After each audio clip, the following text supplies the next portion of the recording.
Hello, ladies and gentlemen. Welcome back to another incredible episode with me, your host, Dallen Haws, a financial planner, serving you as federal employees to help you get the most out of your benefits and to retire confident. Today is another questions and answers episode. So I have pulled a couple of great questions that you guys have submitted. I'm going to tackle them today. And if you have questions about your benefits, your retirement, anything when it comes to retirement planning, financial planning, feel free. There's a link in the description below to submit questions directly to me, and you might just be featured on the next episode of Questions and Answers. So, without further ado, let's jump right in. Question number one.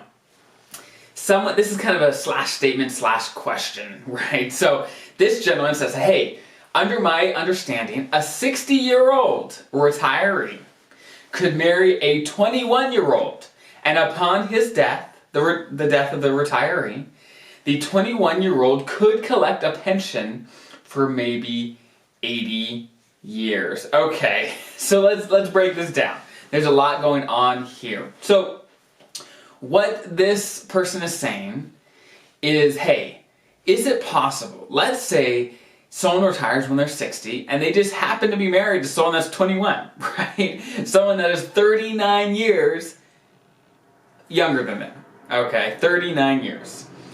Their question is, hey, if this retiree elects to leave their spouse, a 21-year-old, a survivor benefit of their pension, is it possible that, like, once the older federal employee, the retiree, passes away, will the younger spouse continue to receive their survivor portion of his pension for the rest of her life, right? Is that how it works?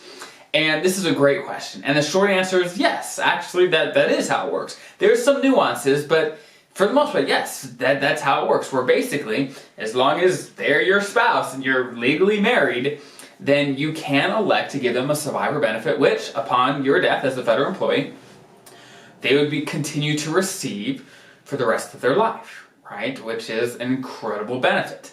And so, basically, kind of going off this concept, oftentimes, the larger the gap between the retiree and their spouse, sometimes the more incentive it is to elect the highest amount of survivor benefit. Again, it depends on a lot of things, on your situation, but it can make a lot of sense depending on what type of income they need.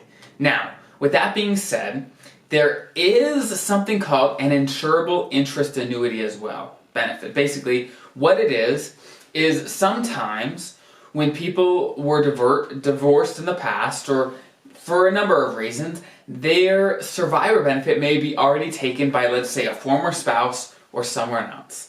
And in that case, they can still give a survivor benefit for, let's say, a current spouse or maybe a former spouse, whatever combination it is, but it costs more, generally.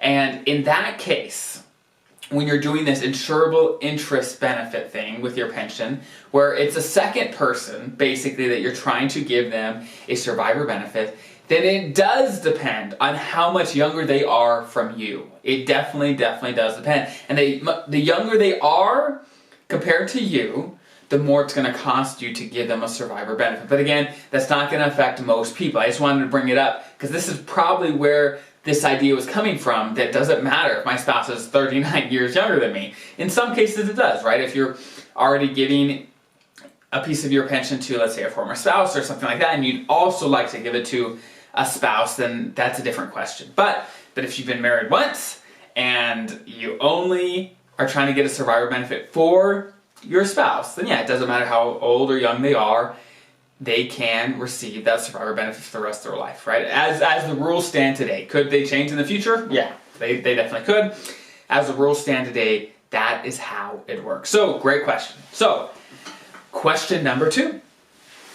This lady or gentleman asks, how is my pay calculated if I work a 72-hour work week? They base all the calculations on a 40-hour work week on all federal calculators. Okay, so again, this question's not super clear on what it means, but I'll kind of break it down and I'll talk about what I assume they're asking. So basically, most people, when they're talking about this, they're talking about their high 3. And trying to decide, okay, for my pension, I need to know what my high 3 is, which is basically the sum, or not the sum, but the average pay that you received over the highest 3 earning years of your career.